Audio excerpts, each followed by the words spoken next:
Hey everyone, welcome back to another episode of the H Panel, the show where I bring on guests from all different backgrounds to talk all the things mental health. I'm your host Harry Potvin, and today I have the pleasure of being joined by C. McDermott. C is a certified functional nutrition coach and a mindful lifestyle coach. She incorporates mindful living, meditation, plant-based recipes, and personal training into her programs to help her clients build strength and long-lasting confidence. C was so fun to talk to, and I wanted to thank her again for coming on and having this discussion with me. Also, before we get started here, guys, you know the drill. Please like, comment, share, subscribe, give 5 stars if you're on a podcast platform, share with someone who might need to hear this episode. It's a really great one, and I can't wait for you to listen. I'll talk to you all soon. Peace. I'm Harry Potvin, and this is the H Panel.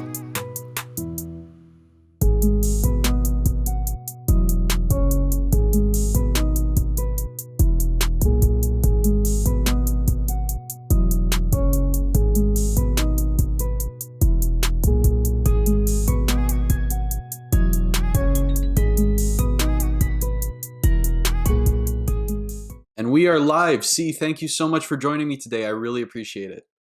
Thank you so much for having me. Before we get too into everything we're going to talk about today, I wanted to get to know you a little better. So what got you into your line of work? What kind of inspired you to go that way? So I've kind of always been into fitness, and I have been a meditator for about 12 years, maybe a little like 13 years by now.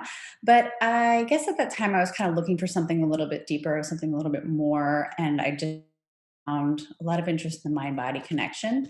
And then bringing it into fitness was kind of a no-brainer for someone like me that really thought, let's make that mind-body connection work and then make it more of a holistic lifestyle. So just going in, getting that workout done each day wasn't really going to do it for me. Like I wanted something a little bit deeper. And then once we started actually with the COVID lockdown, I thought, I have a day job, so I was working from home, and I was like, let's like bring this to other people. People were asking me about it. I'm a bar instructor, so not like bartender, but like bar instructor, like the fitness program. Oh, okay. And we were in like full lockdown, so I was streaming from my home, and the studios were all closed. So I thought, let's just kind of bring it all together. And I made like an app and a business based around it, but I still do teach bar classes and I still have that day job. So it's like a little bit of a juggle at times, but it's definitely going well so far, but it's pretty new. Awesome. So wait, bar instructor, what is a bar workout?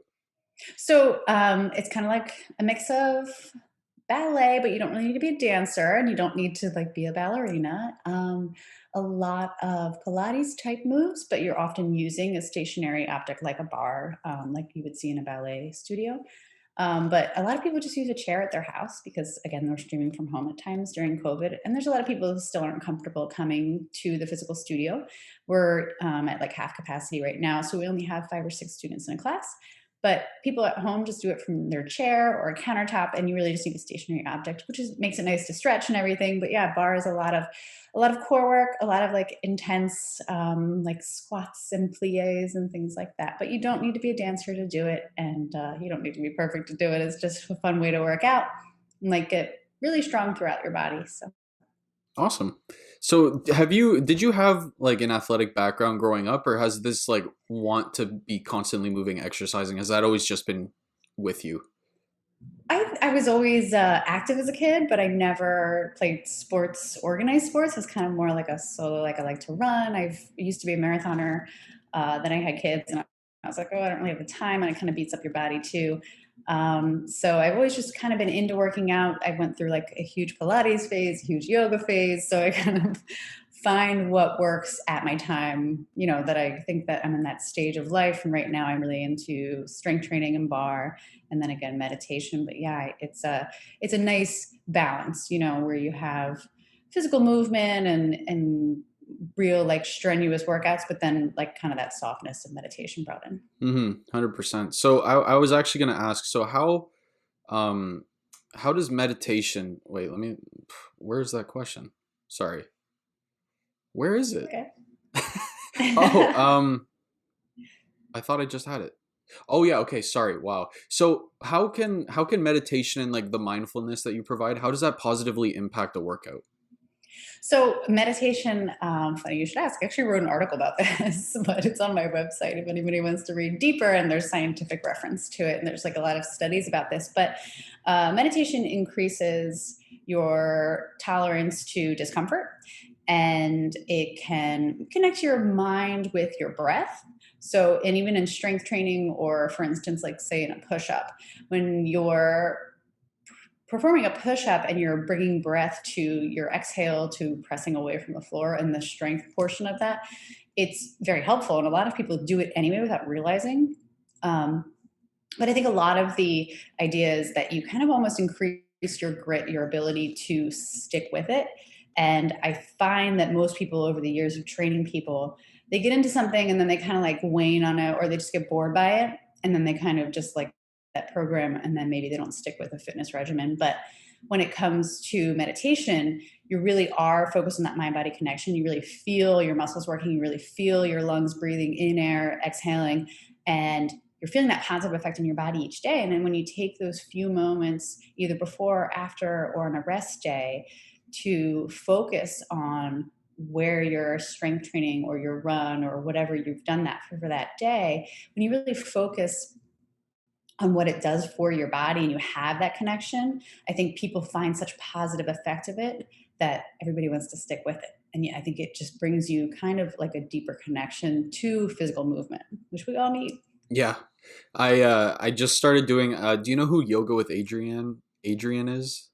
She's that I think YouTuber. so. Yeah. Yeah. Yeah, so she just posted a 30-day challenge like for January, and it's all focused on like your breath and your breathing, and it's basically for me I've had to like completely redo how I was breathing. So it's been like exhausting, but I really enjoy it. Like breathing, I've always said this, like breathing is so underrated because we do it all the time. We take it so for granted.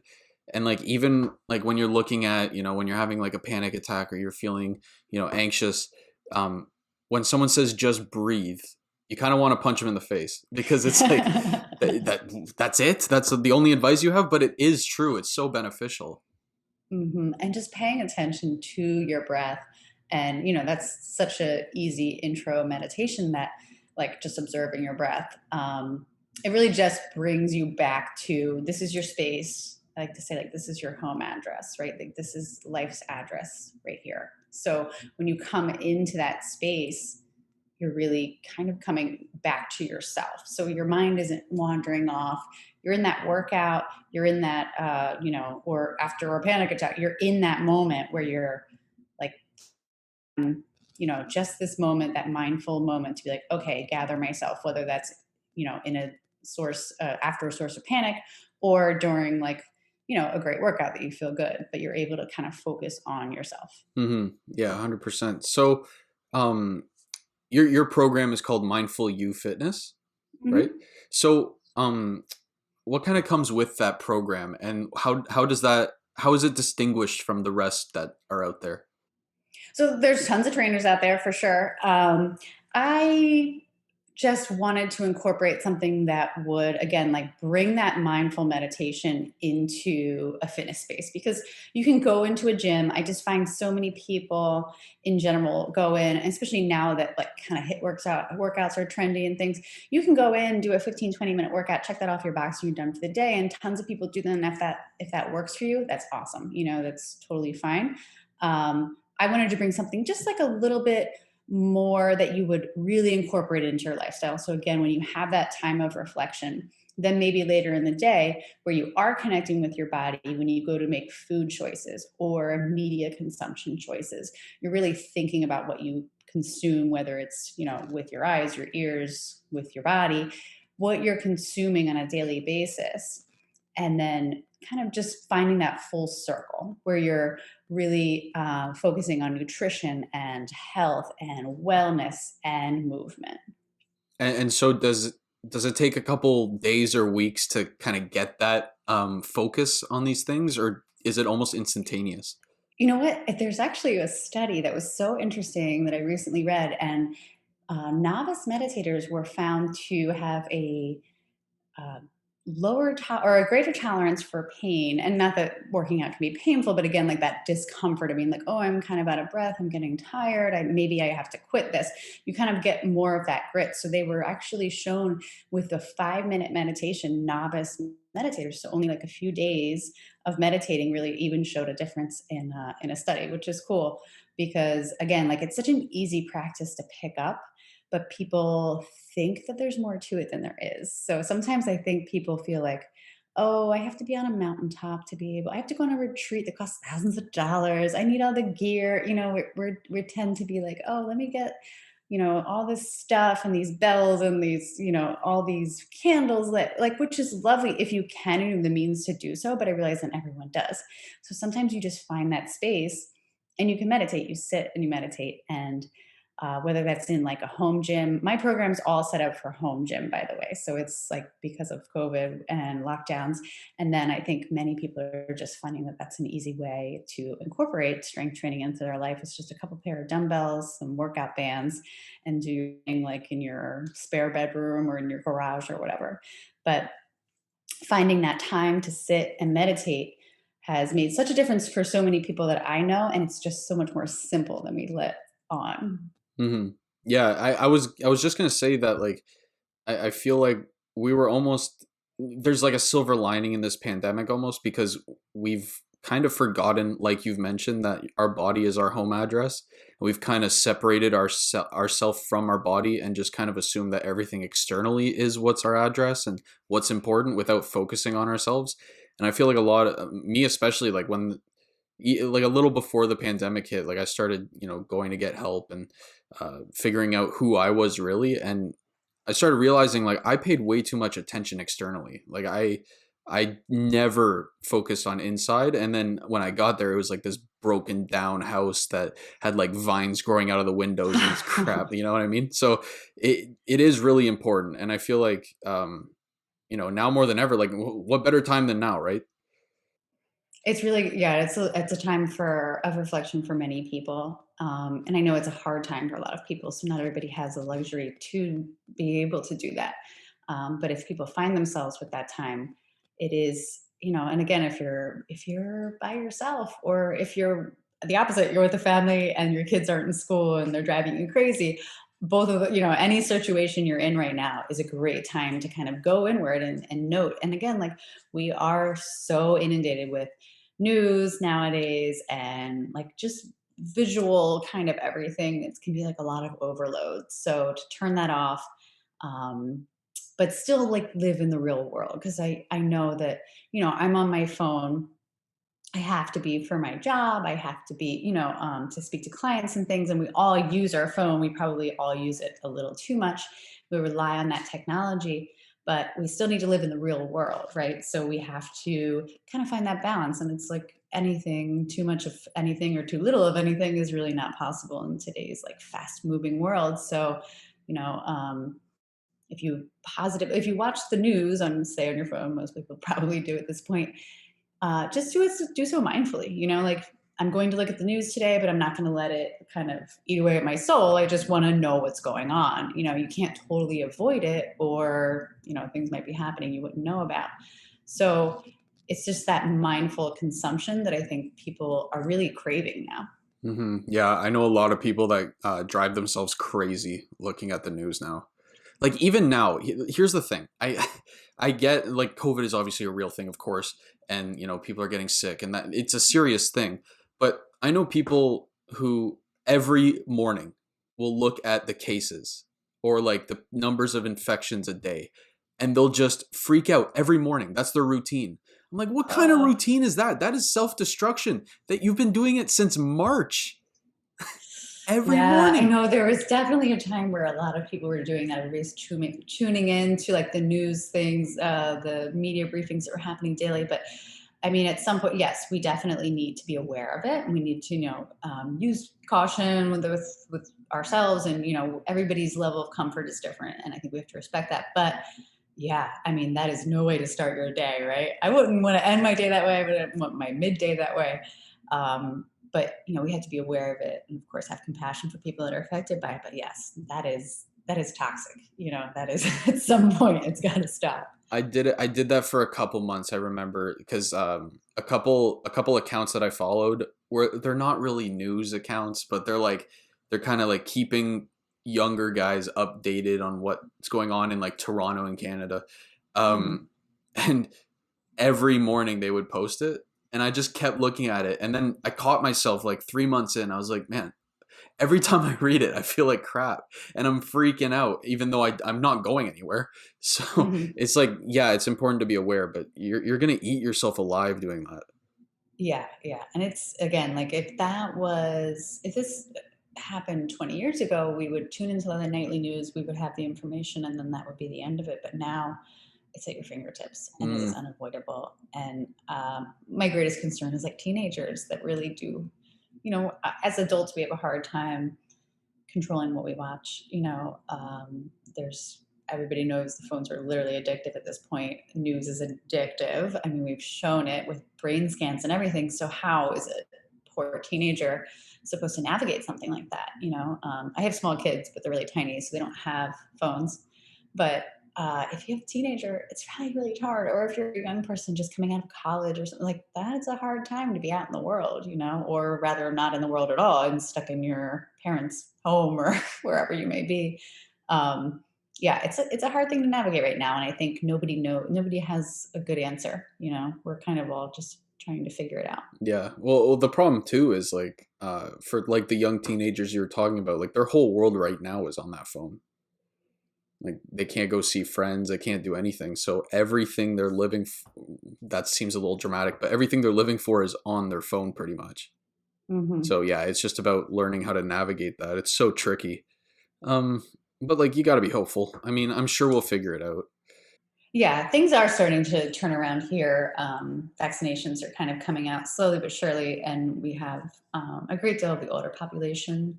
Um, I'm in New Jersey, New York area.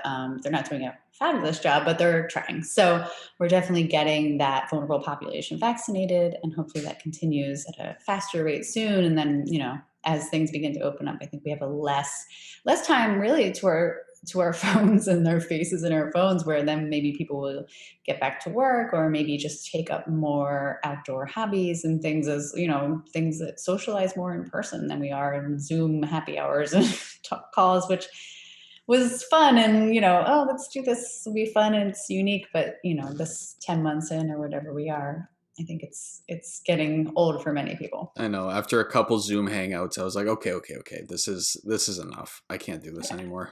it's not as novel as it once All was. your screens are frozen. I don't see any of you. This is terrible. Yeah, no. I heard something recently that if the Johnson & Johnson vaccine is like good to go, which I think it should be, the states should be opened up by July. I don't know where I heard that, but that's what I mean. That's good to know. Yeah. At least there's a finish line in view. Like Canada Yeah. said September, so there's light at the end of the tunnel, which is nice. Yes, definitely what people need to hear. Yeah. So going back to mindfulness and meditation, let's say you're just getting started in your meditation practices, like it's your first couple days. And I'm kind of speaking on personal experience because I had a hard time with this when I started. Let's say you have a really bad monkey brain, like with the chattering monkey going all the time, or for me, it was whenever a guided meditation had someone talking, the voice in my head would go, "That person's annoying," or like it would just be immediately judging that voice and like, Yeah. "Hey, do not listen to that," and then I would just snap out of it. I'm like, "Oh man, what the?" So how? Okay. So how? So no, it's so true. It's so funny because so many people say the same thing. Yeah. So how do you get rid of that, or how do you slowly get So rid of that? so yeah. So what's funny, because I actually always tell people you can try several different things, but if you decide to try guided meditation, I always say find someone that you don't find annoying, because I totally know what you're talking about. I've experienced that, we all have, where you're like, oh my gosh, this one person just like lulls me to sleep. I love it. And other people, I'm like, okay, maybe not, and it's different for everybody. I have guided meditations on Insight Timer. It's an app, but you can go online. It's free for meditations. They have courses and things too, but that are paid, but the actual meditations are free. I love it. I've actually used it for like, I think since they started. And then when I started publishing on there, it was kind of cool. It was like full circle for me. But they put so many things on there. If you find your version of meditation, you're in, like you're so good. And then you just kind of continue from there. But if you don't love guided meditation, and that doesn't, like, if you're a kind of person that doesn't want to listen to somebody talk or tell you what to do, which is a lot of people, I find that just setting a timer, put your phone on do not disturb, that's really essential. So just come to any kind of a space. If you have like a chair that's comfortable, you can lie down, you can lie on the floor. Some people find that's actually best for their back. And set that timer, start with like 3 minutes, and you just want to feel into your body. So I like to tell people to feel where your body meets the ground. So whether that's your bottom in your chair or your back on the chair, or like your back lying on the floor, or your heels on the floor or on your bed. And then close the eyes if you feel comfortable. Otherwise, you kind of have a soft gaze. And then you just want to observe the breath coming in and out through the nose. There's 1,000 ways to meditate. I just think this is the most accessible for most people. So you're just going to kind of almost focus your internal gaze on the tip of your nose and feel cool air coming in and warmer air exhaling out. So your body's producing that air, right? You're bringing it into the lungs. It's going in through your body and then exiting again. And if you find that your mind starts to wander, and you inevitably will have thoughts, and you should, because that is what the mind is for, right? And this is probably going to be one of the first times you've actually sat down and listened to yourself. So your mind's going to be like, hey, pay attention. I have so many things to tell you. So at that point, you just want to say, I'm having a thought. And you don't want to say, oh, I'm having a thought. Stop. That's so bad. I'm bad at meditating. That's not, you don't want to judge the thought. So you want to just say, hey, I'm having a thought.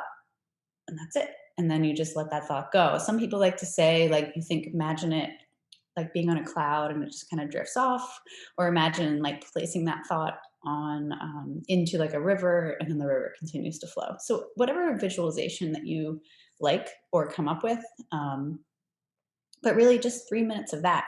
And then each time you come back and you find a thought, you just say, I'm having a thought, I'm thinking a thought, that's thought. And then you just kind of come back to that breath again.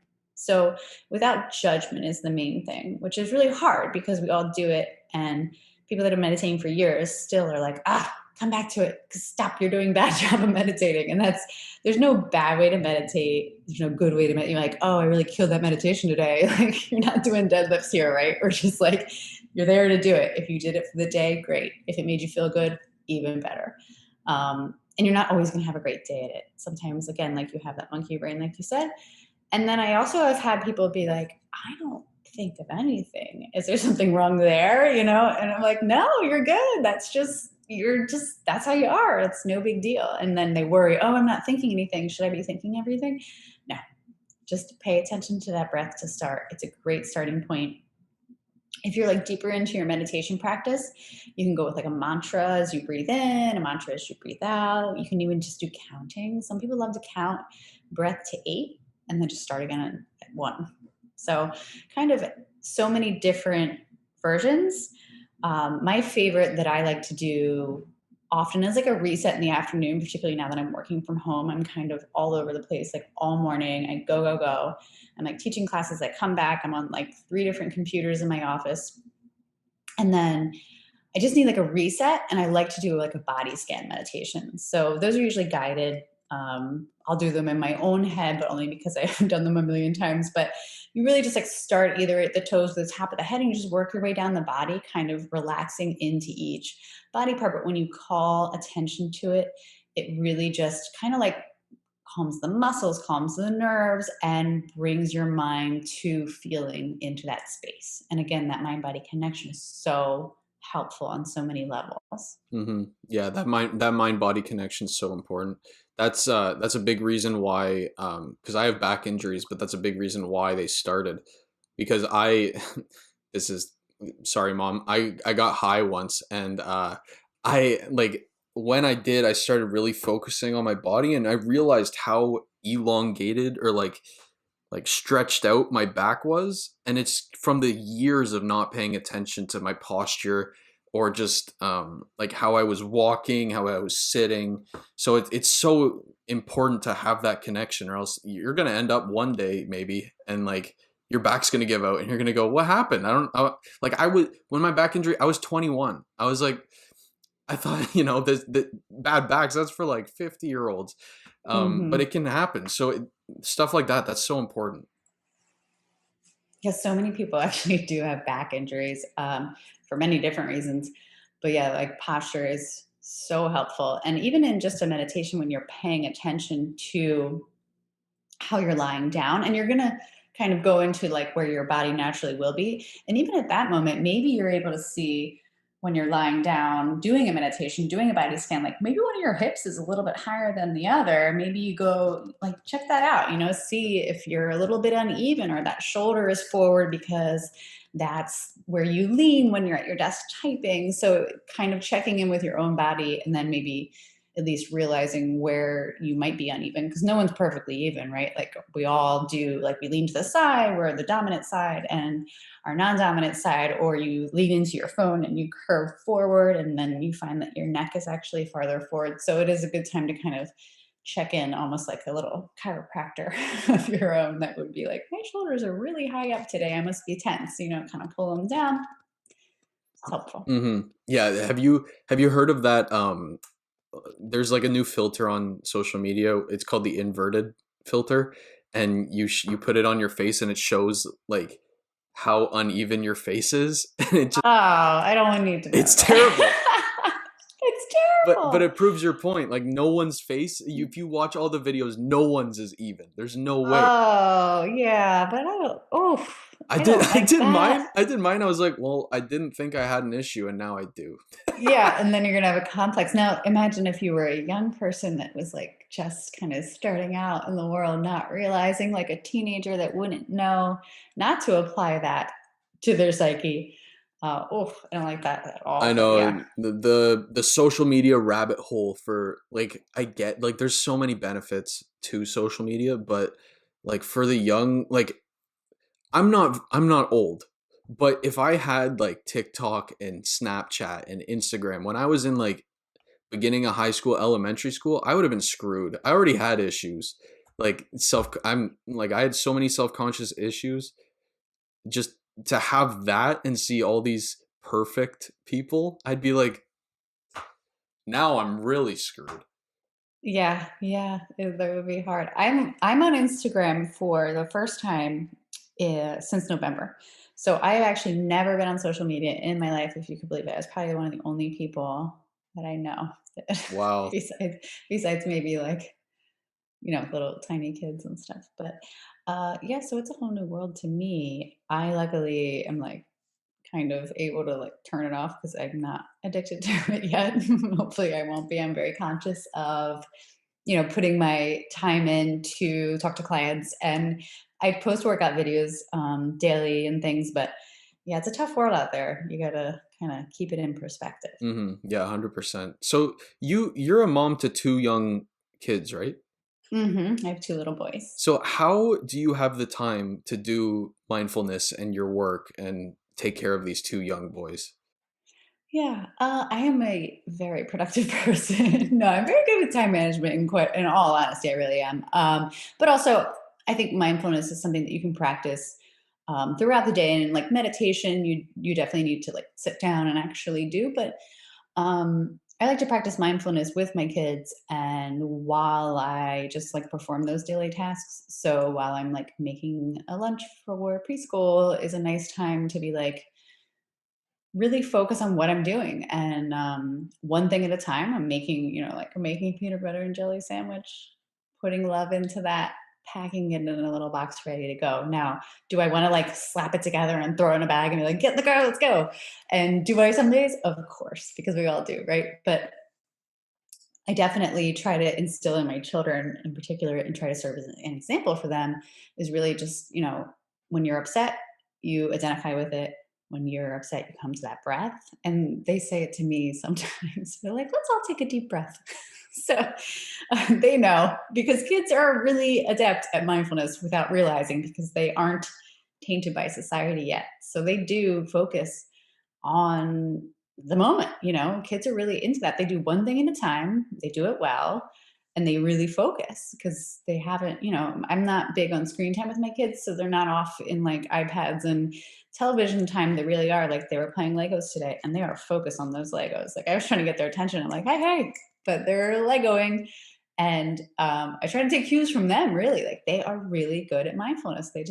That's how they're born. They know. They're like, it's society that makes us kind of go in nine directions at once. Yeah, we could take a note or two. I'd love to go back to that, just in the moment, just playing around. That would be so great. I someone I was talking to about meditation and mindfulness, she was talking about how when she started, she was the same way. She had that monkey brain. She couldn't sit down, and she was like getting antsy. So what she did was she would play not the guided meditation, but like meditation music Hmm. in her headphones as she did her daily routine. Like she would, well, I don't know what her routine was, but like she would go through her day while listening to it, and then slowly got accustomed to the music, and then it kind of eased its way into a proper meditation. Oh, it's a great idea. It's a Yes. wonderful idea. Yeah, I mean, a lot of people like to listen to affirmations, and I know this was like, I think people think like it's going to be subliminal messages as you go to sleep or something. I actually meditated through my second son's birth, and I listened to affirmations beforehand, but I also trained myself for the second half of my pregnancy to experience pressure, not pain. And I was able to really experience his birth in the way that I wasn't able to with my first son, unfortunately. But with no medication or anything, I just really felt very present for his birth. And that's when I was really sold on meditation because I was like, wow, I mean, I knew I was already a meditator, but this is pretty powerful. And I think just those affirmations alone, that it was like, I'm able to do this. Like, you got this. So affirmations are a great way to start with more of a mindfulness practice. And it's like a quasi meditation. You can do it while you're driving. If anybody still commutes, they can do it while they're driving. But you can download some affirmations into your phone and listen to them when you're on public transit, or that way you're able to do things at the same time, whether you're cooking dinner or driving your car. And it is kind of a great introduction. Yeah. The brain, I'll never understand it. Like I went to school for science and I still don't get the brain, but it's so powerful. It's like you underestimate how not easy, but like how quickly it'll learn with those affirmations, and like just listening to that music or those affirmations, like it evolves to believe that. So much is research is going into this new idea of neuroplasticity. We used to think the brain, that you were like killing brain cells daily and that we weren't getting them back. And now, even in like the last 2 years, so much new information is out there. And it really is like we are changing our brains by meditating, by practicing mindfulness, by getting rid of the multitasking. We're literally changing our brains to focus on one thing, focus on it well, be less reactive in our daily space. Like meditation really benefits people. I always tell parents, like, it makes an enormous difference in reactivity, that your brain actually is less able to react in like more of an explosive manner and really react like, okay, let me think about this, let's come up with a solution, rather than the panic. And it's been shown on brain scans to show that you kind of go to a different part of your brain, which is so interesting. You literally change your brain. hmm I know this isn't true, but they were saying like you use like 10% of your brain. I think it's more like 25. But where the hell is the other 85? Or did I do that math right? 75. I don't know if they still think that's true. I don't know. It's changing all the time too. They're really, I mean, brain research is just like in its infancy at this point. We don't even, we're just beginning to learn about it, which is totally fascinating. So exciting. So how do, like, let's say you have a bad habit. Let's say trying to think of one. You bite your nails, like to the point where it's just down. As a kid, I was terrible because this is a sidetrack, but my grandma had like this stuff that she would put on your nails, and if you bit it, it tasted bad, Uh so it would huh. stop it. I loved how it tasted, so it made it worse. So that's a little tangent, but let's say you have a habit like that and you're trying to get rid of it. How does mindfulness come into play when you're trying to get rid of that? Oh, yes, I love this question. So people often talk about habits like they're bad. I like to think of habits as good because you have like healthy habits, right? But if you have a habit that maybe you find less good that you would like to change, every time that you have the inclination to bite your nails, let's go with that example, um, by being mindful and being aware that you're going to then, put your hand by your mouth, which actually during COVID times is probably a great time to stop, right? But but you feel the need to do that, you replace that with something else. So whether that's just, like it sounds weird, but like a snap of your finger, or something that would be like slightly more healthy, like just grab a glass of water and maybe you can kind of feed that need to like put something by your mouth. Just have a sip of water. Water is always good for you. It's nice to hydrate. But by being aware that you have the need to do that, you're going to then, like, you're going to be more mindful of it instead of just kind of doing it out of habit. So while you're, like, say you're typing on your computer and then you're waiting for an email and you just start kind of gnawing on your finger, like, you're thinking, you're doing, but you're also kind of like wandering off into this story. You're waiting for the email, but you're also have maybe your television on. So there's a lot going on. You're not focusing on what's in front of you, right? And that's often when people do things like nail biting or smoking or other habits that they want to quit. So it's actually by paying attention, by focusing on one thing at once and doing that thing without judgment, without any, sidetracking or going off into a story about something in your head. You really focus on that and you will totally be able to focus on, like, oh, my hand's in my mouth. You're going to notice it. And I think just practicing mindfulness for a few minutes each day, it will translate and your brain will notice the difference. I love that, like what you just said, just a couple minutes a day, because it sounds like such a chore. It sounds like so tedious when you're talking about how you can rewrite a habit or you can be able to shut down all those thoughts in your head. It just sounds so intimidating to say like you're able to do that because you just think that's going to be so much work. But if like it just baby steps, that's what I want to stress to people. It's just baby steps. That's so important. Absolutely. 3 minutes a day to start, and then maybe add 1 minute a week.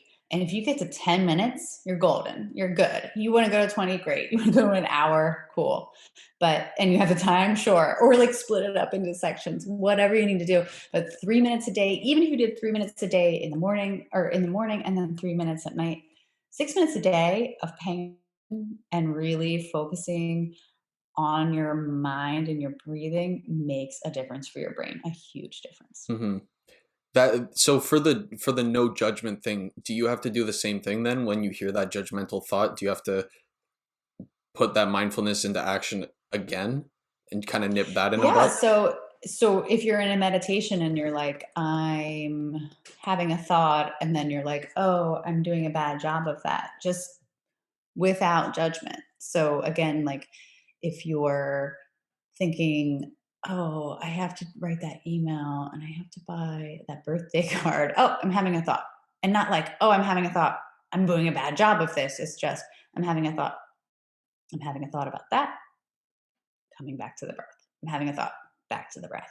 And sometimes it might feel really repetitive, but that's what it might be that day. Hmm.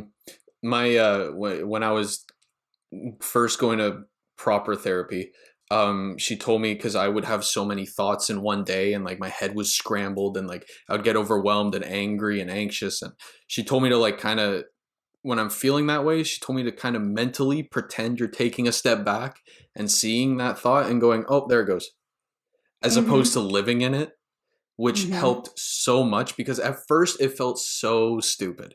Like, because she told me, she was like, just pretend it's like a little monster on your shoulder and you're going to be like, oh, there it is. And then it'll help. I was like, no, that's not going to help. No way. And then after a couple times and kind of fighting that this is stupid ideology, like it does really help. No, a lot of the most simple things. I've heard a lot of people say, like the little guy on your shoulder. A lot of really simple things, and whatever works for you. So again, like if that's stepping back and seeing that thought go off into a cloud and picturing, you know, that river with the water flowing and like placing your thought in that, or our body doesn't know the difference between your actual physical reaction, your fight or flight, your adrenaline doesn't know the difference between the first time something happens in a memory, more or less, there's not very much difference in the reaction from the brain. So by maybe you have like a issue at work and then you bring it home and you're like you want to tell your partner about that, so you can kind of relive it when you're telling it, and then it starts to kind of have that physical effect on you again. Your heart rate starts to get a little faster, maybe you get sweaty palms, your body doesn't know the difference. And then again, when you're trying to go to sleep, which is most people's problem, I find, or worse, you fall asleep and then you wake up at 2 a.m. And then those thoughts come and you're like, I should have said this and I should have said that. And that's what most people do. They relive it. But your body doesn't know the difference. Your mind doesn't know the difference. And we are in this constant state of adrenaline and fight or flight where you never get that down feeling. You never get that relaxation from it because you are reliving it and your body is physically reliving it. So it's really taxing on the body. So by doing like maybe a little bit of meditation and just kind of like feeling that feeling and being frustrated by it, that issue at work or whatever that was, or your feelings were hurt by someone, and then letting it go is a huge part of meditation. Like you realize it again, I'm having a thought, I'm having a feeling about it, and then let it go. Does that come over time? I The think so. Yeah. I think that's probably like one that everybody is continually doing, right? Like, I mean, there's times where I relive conversations I have, and I'm definitely not a socially anxious person, but I have friends that have said like, I will relive a conversation from 3 years ago. And I just am like, oh no, that is eating at your soul and your body. Like, don't do that. But again, like then my telling them not to do it makes them anxious. So for anxious people, meditation is so great because you really can like realize it, and then you have to like kind of let it go, and you can not experience it through the body again. Like it's still in your memory, it's still there, you know what happened. It formed who you are today, and you don't necessarily have to regret that, but to move on from it is so powerful and so great for your mind and your body. Well, like we give too much power to some of those negative thoughts in our head, like just bad memories even. And I know there's some situations where it's easier said than done. Like, there's all these different cases where you might need more than just to let it go to, you know, get rid of that thought. But like for a lot of us, like these minor little inconveniences, like we give it so much power. Right. Yeah, I mean, trauma is a totally different boat, that's a totally different situation, but the little things like, you know, you didn't get your receipt at the store and now, like things like that, like just those little irritants of the day. And listen, we're all human, we're going to have those things happen. And but again, like if you relive those or you really let it get to you, it is going to wear on your body. But again, people with trauma and things, past experiences that won't be let go of and shouldn't necessarily before they are properly worked out with a therapist is a totally different story. Is there a way to incorporate mindfulness and meditation for like extreme cases like that, or is it like you have to go to therapy first? I mean, I think it's a great starting point for people that aren't ready for therapy yet. But I think, yeah, I think, cognitive behavioral therapy is the best method for that, in my opinion. And other people may think differently. But I think meditation is a great starting point. It's a great accompaniment. And, it can't hurt. No one's ever injured in meditation. Yeah. I wanted to ask because I was looking at your website and you mentioned that you like to incorporate mindfulness into your coffee in the Mhm. morning. How do you do that? So that's like my little morning routine. I wake up pretty early. I'm an early riser. So I get up and I actually usually don't even like turn very many lights on. There's just like a little tiny light in my kitchen. And I really just I like to go into like all the senses. So this is actually the coffee cup I use. It has a Dolly Parton quote on it because I love Dolly Parton. But I like to have my first, I can even smell the coffee before I get out of bed, which is nice. And I just I come into my kitchen, nobody's up yet. I do wake up on purpose, like 45 minutes before the rest of my house so that I have that time. Not everybody has that time. So even if it's 5 minutes, that's awesome.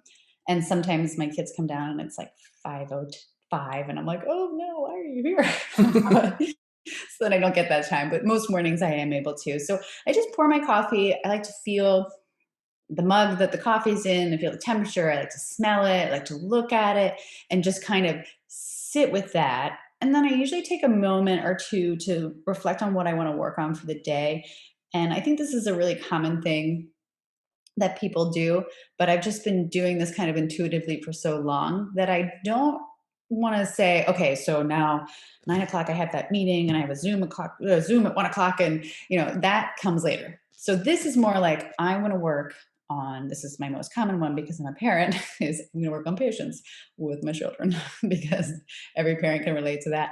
And it's what do I want to work on? And maybe it's not as, far reaching as that. Maybe it's just I want to make sure that I speak kindly to someone today or something along those lines. And then how will that make me feel? So I think that's a really important part of that is you can promise yourself the world at 5 a.m. and you're gonna feel really good about it, right? Like some people are like, I'm not gonna eat carbs or whatever crazy idea people have that time of day. You feel so energetic, the world's not awake, you feel good. And then what will that make you feel? Because sometimes it's not a worthwhile endeavor. Like I'm not big on cutting things out from a diet, so from your food. So, if I said I'm going to cut out carbs today, how would that make me feel? Probably hungry. So, you know, but working on something like I want to be kind to someone today, how would that make me feel? Good because I'm giving back to the world. Something like that. And it's not this long drawn out process. It's 30 seconds in your head. And again, part of that mindfulness, part of that moment where you're to yourself. And I get to do a lot of my work early in the morning for my business. So I do about 10 or 12 minutes of kind of sipping my coffee, just kind of like tuning in, seeing what I need from myself that day, seeing kind of what I want to bring that day. And then maybe I'm low energy that day, that's fine. And just that few moments to tune in, feel how you're feeling. And then like work starts and you got to I start on the computer or whatever you're doing. Maybe the kids are up, you start making lunches and breakfast and all that stuff. But just those few moments in the morning, I think it's a really good way to set the day. Hmm. Yeah, I'm a big morning person too. And if people are listening to this and have listened to me forever, they're gonna go, he did it again because I love mentioning it. I used to be a swimmer. I retired this year. But we would wake up at like 4:30 every morning, and like just being awake before every like the rest of the world, just it's a different feeling. Oh, it's magic. I don't know why. I know, I completely agree. And it's like people who are night owls, I will never understand because No. like, there's something about, so I, some of my friends in my first year of university, I remember because when I was on the team, we'd wake up for like 4:30. And as I was waking up and getting ready to go, I would see them coming in to go to bed. I'm like, how are you doing that? How, I know. Yeah. that, like, just seeing that got me anxious. I was like, no, no, no, no, no, no, no. You got to get up before the early bird, man. Yeah. I used to live in a city and my now husband and I used to go on like really early morning runs and it was so bright, because we were in a city, but it's so nice. And then we would see people still out, at like 5 a.m. and we're like, oh, okay, well, they're having a rough night, morning, whatever it is. But yeah, that quiet moment.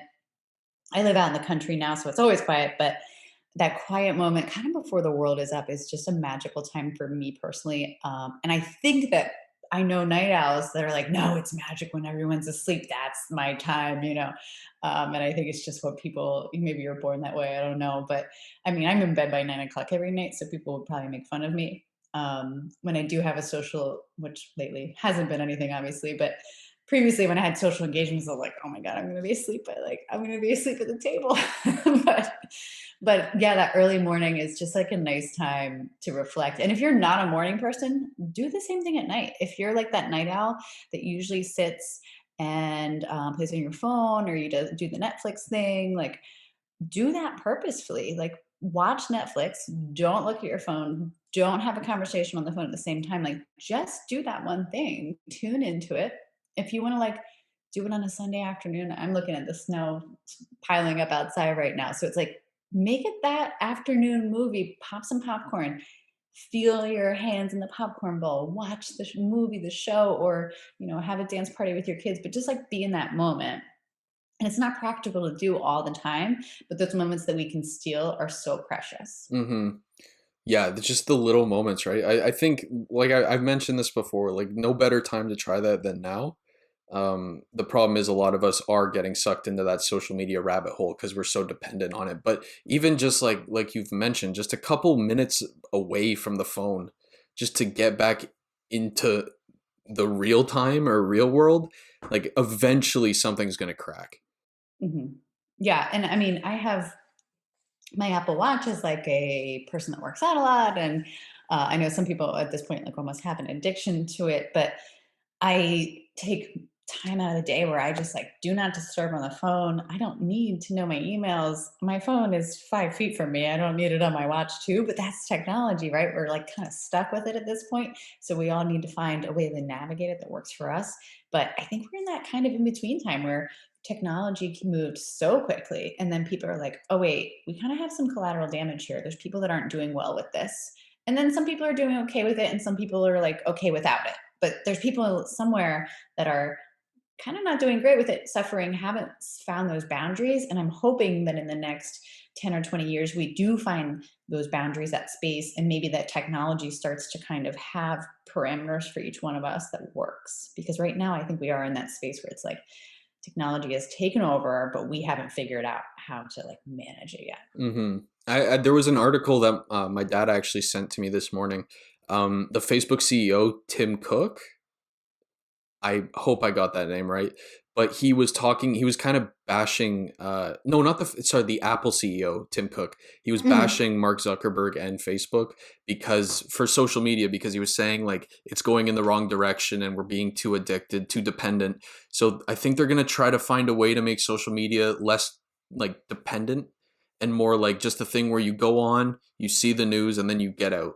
I don't know how they're Yeah. going to do that, but that would be lovely. It would be helpful, I think, to a lot of people, and I think it is, it just moved so quick that I think people were like, "This is gonna be great," and I think that it started with great intentions.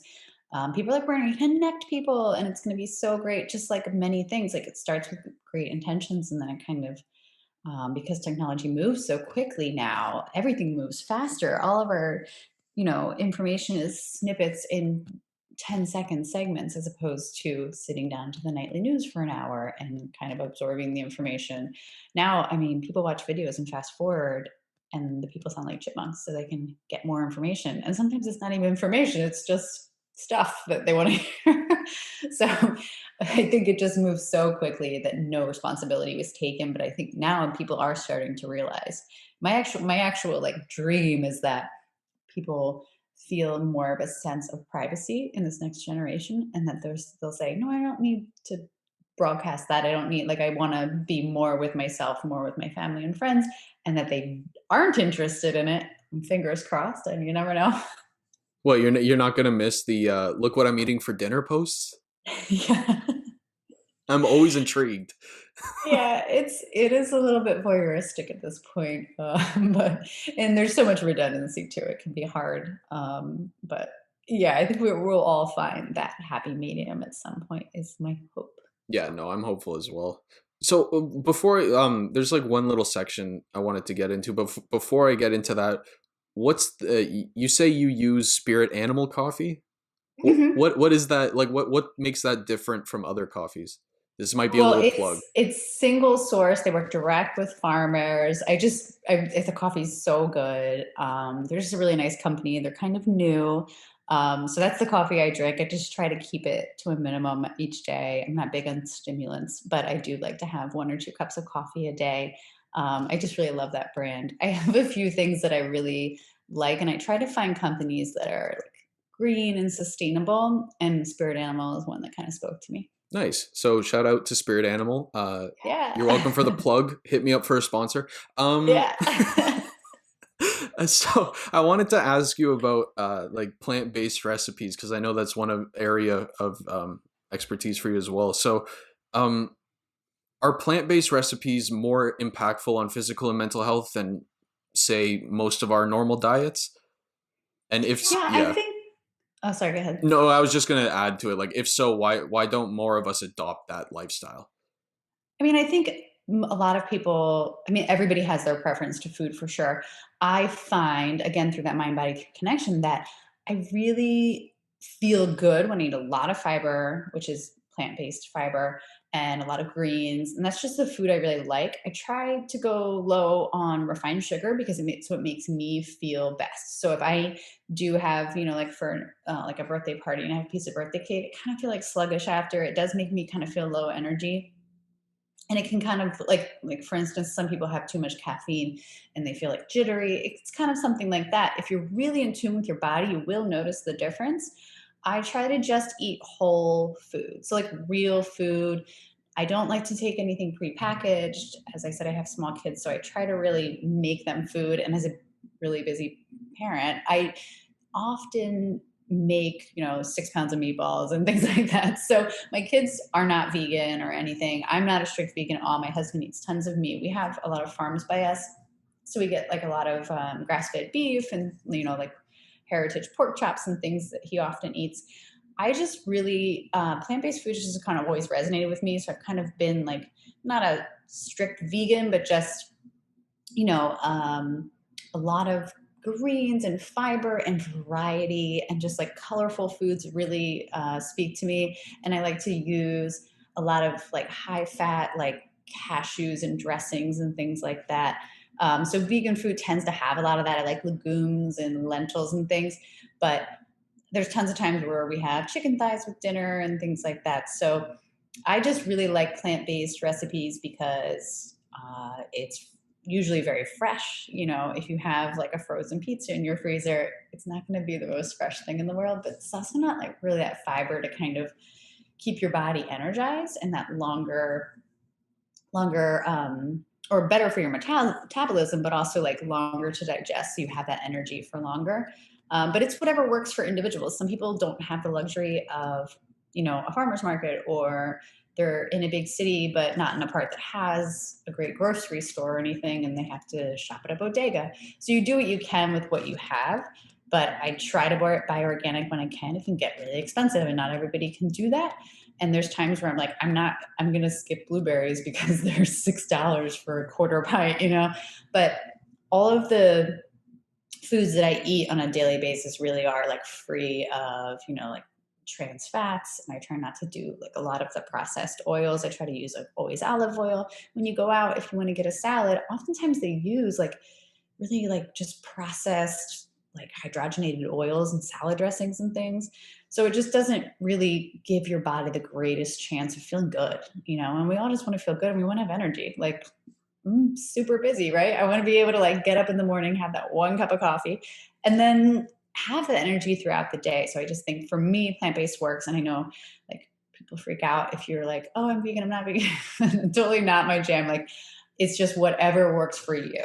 And that's what I like to find. But I like to inspire people with plant-based recipes. Today I love like making recipes up. So I made up like a cherry chocolate cookie, but it's almond flour, coconut flour, and maple syrup. So it's sweet, and maple syrup is totally a sweetener, but it's natural and you use the good stuff. It has antioxidants in it. But it's like a little treat, it's nice. My kids like it, and it's tasty. And there's some cacao ground up in there. So there's a little bit of energy in there if you need a little boost. But I just put some, like I have a vegan salad dressing on there, but it's not because I'm a vegan. It's because cashews are good for you. Grind up some cashews and eat them. Tons of good, healthy fat in there, helpful for your brain, keep you moving. Awesome. Yeah, no, I think the convenience kind of steered people away from whole foods and plant-based recipes because it's so easy to go into the drive-through and get a cheeseburger.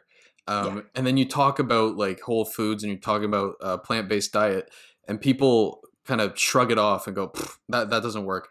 We forget that, we're omnivores. We forget that a lot. And Yeah. like back in, well, even if you don't believe in evolution, but let's say you do, like way back when, like we were foraging grass and leaves and berries and stuff just to live. Like we didn't always Mhm. have that big cow to eat. So it is really important to kind of maybe quote unquote like get back to our roots almost. Yeah, and just that variety is nice, right? Like you can't eat cheeseburgers every day. I actually use another plug here, but I do use it's plant-based meal delivery service, and it's called Sakara. I don't think it's in Canada yet. They're based out of New York, but they're just full meals ready to go, organic. Everything's kind of like thought out, a lot of variety. Like rarely do they repeat recipes. It's all seasonal. And that does make it really easy for me if I have a really busy week coming up. I do that, but it's definitely a treat. So it's not an all the time thing for me. Maybe it is for some people. I know plenty of people do it all the time.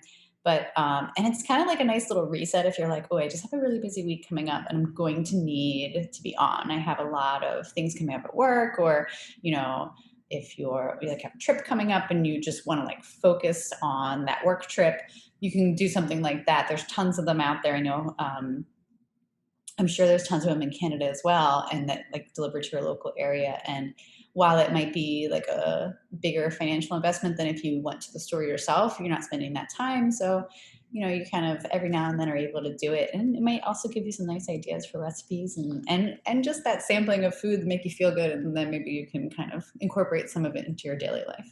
Yeah, we've got Good Food up here, I think is the name of our version. It's nice. Mhm. Like you get a whole bunch of different things that you would have never tried to mix up or try to make before. Yeah, it's nice to kind of like, get that variety. Well, and then it gets your brain working right now, which is nice when your brain is in, your brain is in, oh, what's the word, man? It's like short circuited now because just with the pandemic, your brain's kind of, Yeah. Yeah, yeah, yeah. You got to fire on all the cells, right? You got to fire on all those cylinders. So, yeah, I think that the healthy food definitely makes a difference. And food that you kind of like lovingly prepare is nice too. Yeah, that statement you said where you can't live off cheeseburgers, I tried. It doesn't work. It doesn't Yeah, work. yeah. Unfortunately, for many people, they've tried, and you might not always feel your best. It might work. I mean, listen, calories are calories, right? You'll live, but maybe not your best, most active life. Yeah. Well, I'm glad there's some solutions out there. See, where can my viewers find you? I'm on mindfulyoufitness.com, and I'm on Instagram at mindfulyoufitness. And I post workouts most days on there and some recipes too. And you can find out more about my training program on my website. Love it. And I'll put all those links down below. See, this was a lot of fun. I can't even talk. This was a lot of fun. Thank you so much for joining me today. Thank you. And to all my viewers, I will see you guys next time. Hey guys, thanks for watching another episode of my show. If you want more episodes of the H Panel, the button's going to be right here. If you want to subscribe for more videos from myself, it'll be right down below. Please like, comment, share, give 5 stars. Let's keep this conversation going, guys, all right? I'll see you next time. Thank you for your support.